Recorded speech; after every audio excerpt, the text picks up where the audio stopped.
So I got the apprentice back from college this week, changing over these taps and basin waste because it had been leaking. Get the water turned off and it drained down to the lowest point.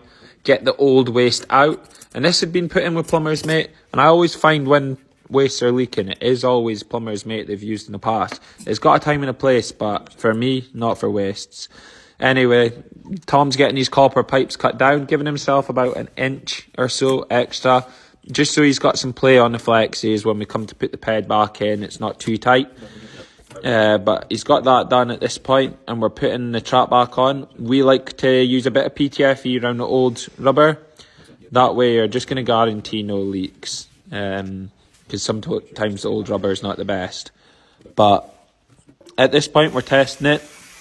And we've still got the ped off. Just in case there is any, we'll be able to repair it with easy access. But in this case, it was okay.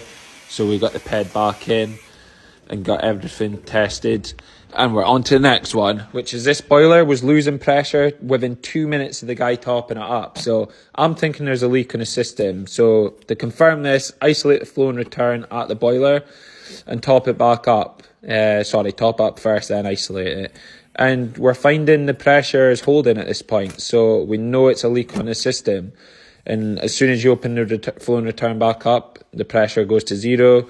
Open up the AAV and it's hissing, so you know it's a leak somewhere. Anyway, downstairs we found that a 15mm pipe push fit blank had been put on 16mm Uponor pipe, which is never going to work.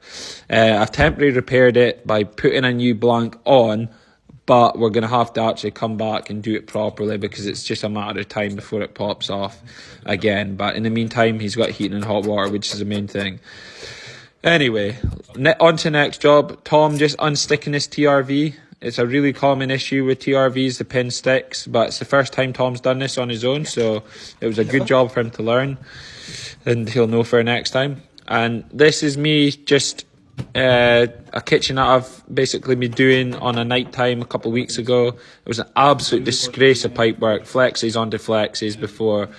So I've repiped it up to the boiler in copper, new condensate, new filling loop, condensate ran in behind the unit straight in to a T-piece and get everything basically repiped properly.